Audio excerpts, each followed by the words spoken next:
Let's get it.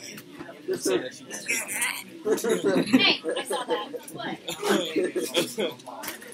I know.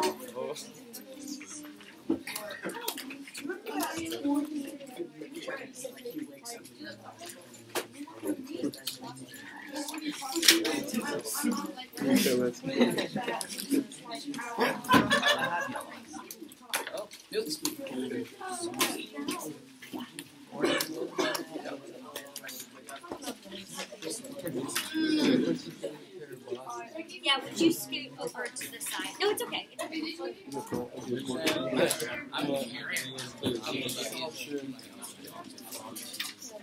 Okay, at this time I need your voice stop.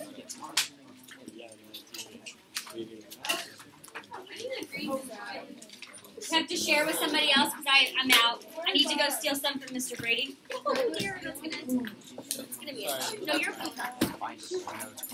Okay.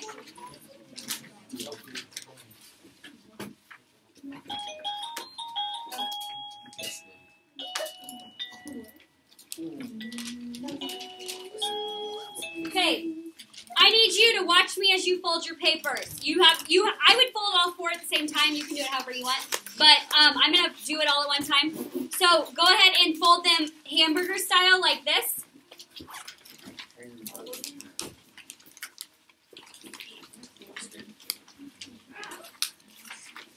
And then fold it one more time.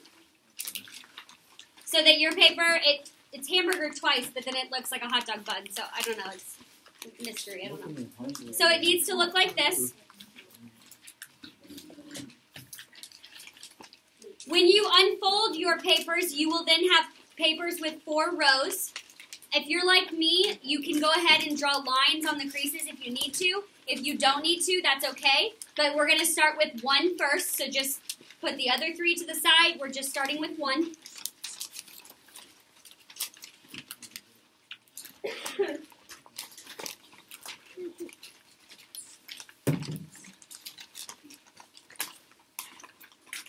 Okay, at the top of one of the papers, you need to write introduction. You could just do intro if you wanted to. Now, we've talked about this before, of how to remember what the order goes and how this all works, okay? So, who is this?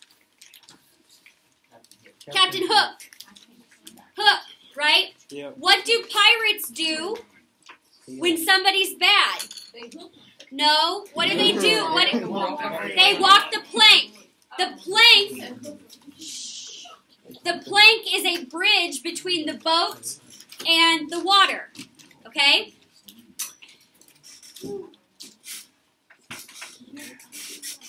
So, guys, I don't want to compete with your noises. Either stop talking or you're going to have to be kicked out. I can't compete with you. So, you will notice here that on the first row of my paper, right above it, it looks like an H, but it's like a wide H. You need to do that as well, and you need to write indent above it. So that way, when you go to start typing, you have it right there for you. You automatically remember to indent your paragraph.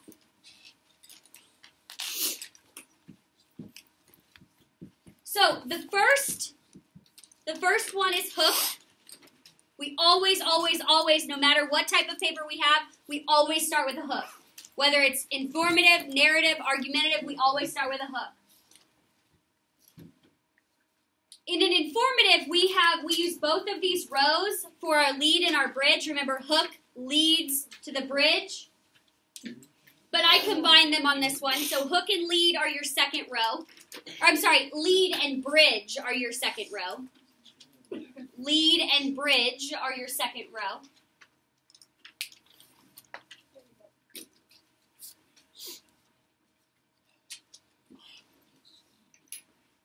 Both of these are in blue.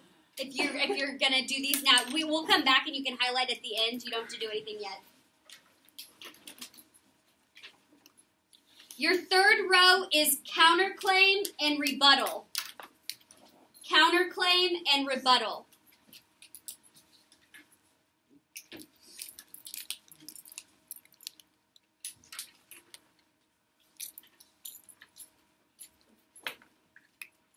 And this is going to be in green because it's going to be in multiple paragraphs. Your counterclaim is going to have an appearance in the introduction. It's going to have an appearance in body paragraph number 2. It's going to have an appearance in your conclusion. So green means goes throughout. Your most important sentence of the entire paper is your thesis statement. This will go as the last paragraph of your introduction. Every paper that you write, informative, argument, will always have a thesis statement that makes an appearance at the very end of the first paragraph.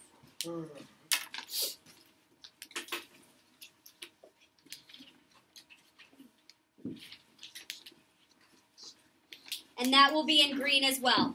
So you should have blue, blue, green, green. Hook, lead and bridge, counterclaim and rebuttal, thesis. Blue, blue, green, green.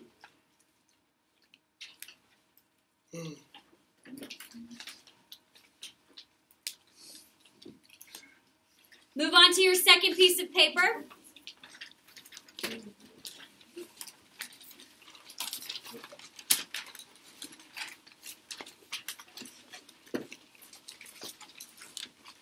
This is going to be labeled body number 1. Body number 1.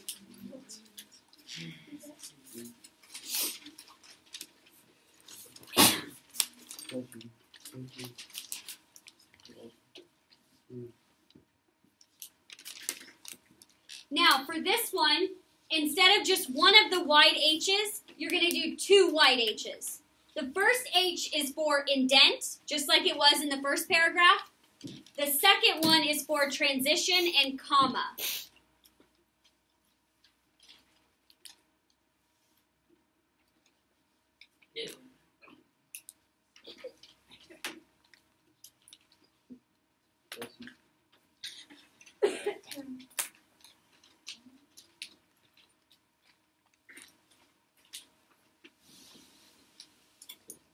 The very first sentence of your body paragraphs are always going to be topic sentences.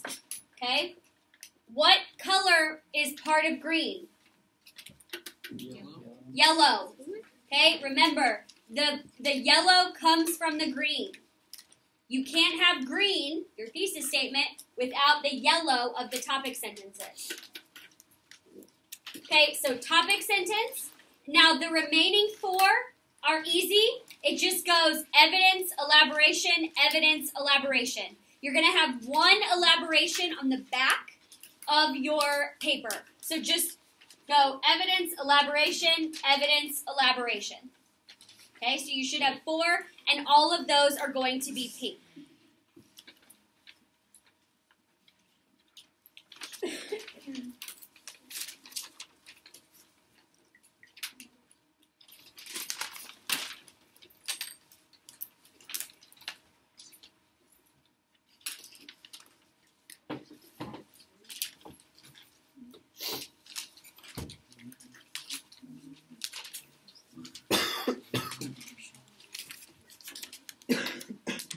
One thing that you may want to do is at the bottom of the bottom of the front of body number 1, you may want to put an arrow at the bottom to remind yourself when you're going to type that you need to remember to flip it over and add your elaboration to the paragraph that you're typing.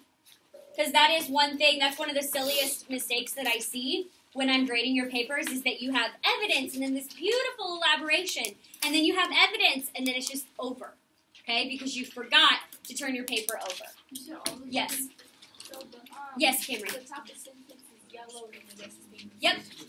Topic sentence, yellow, pink evidence, pink elaboration, pink evidence, pink elaboration. What was that face for, Malia? Can we put another one on the back? Yep. Elaboration goes on the back.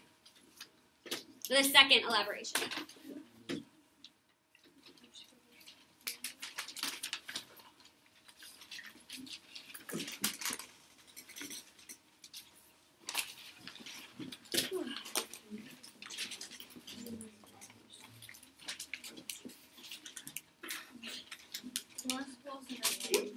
Yep. Then get out your next piece of paper. What do you think this one's going to be called? Body number 2. Very good. What do you think it's going to look a lot like? Body number 2. It's not the exact same thing. It's going to start off the same way. It's going to start off with indent and transition and comma, just like before, those 2 wide H's. And then it's going to go topic, sentence, evidence, elaboration. You're not going to have 2 evidences and 2 elaborations. You're only going to have 1 evidence and 1 elaboration. So that's going to leave your bottom row completely empty. No.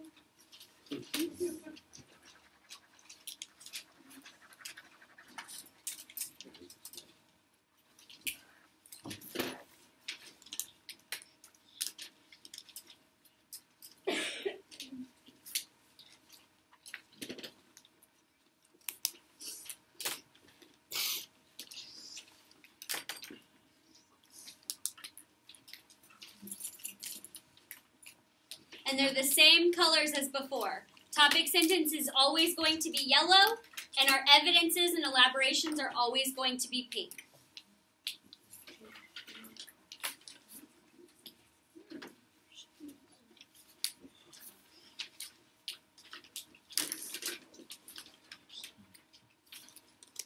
What's that the elaboration on body number 2? Nothing. Oh. It's just an empty row after your elaboration. Okay. And once you finish with body number 2, you can get out your last piece of paper. Conclusion.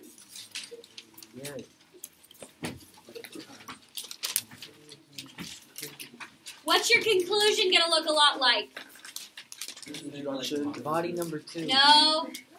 Conclusion goes hand in hand with intro. Okay, the intro.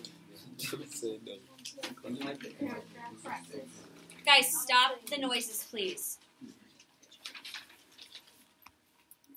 Okay, this one, it's still going to start off with those 2 wide H's. Okay, indent, transition, and comma.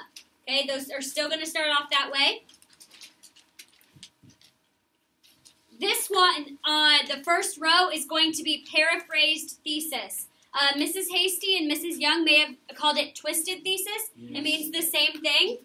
We just use paraphrase because that's what the high school uses. So we're just bridging that gap between the middle school and the high school. So we use paraphrase thesis, but it's the exact same thing as twisted thesis.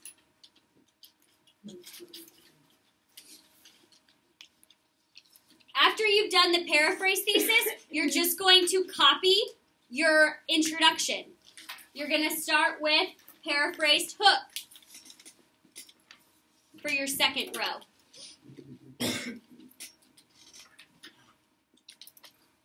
Oh, yes, the paraphrase thesis is green. Thesis will always be green no matter what paragraph it's in.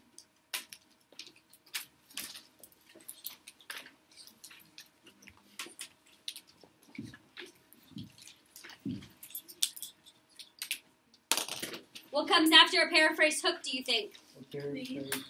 Lead and bridge. Good. Paraphrase, lead, and bridge.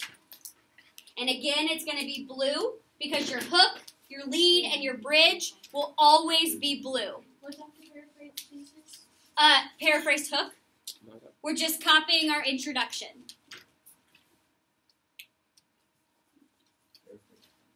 Are lead and bridge on the same one? Yep, lead and bridge are on the same one, yes.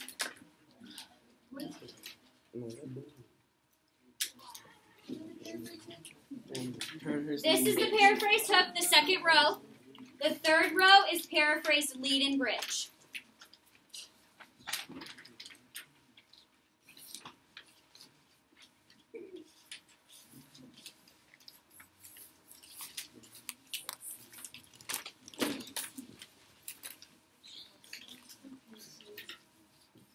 Lead and bridge. Oh, the bottom one here is paraphrase, counterclaim, and rebuttal. But again, because our counterclaim and rebuttal is in 3 paragraphs, we're going to do that one in green.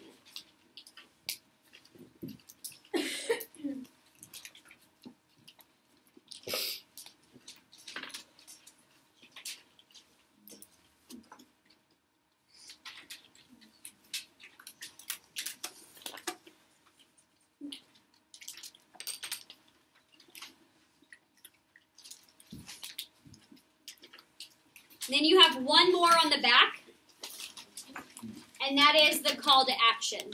And that's going to be blue because your call to action is only going to be in the introduction or in the conclusion. And in this case, it's only going to be in the conclusion. Can you go back to the top?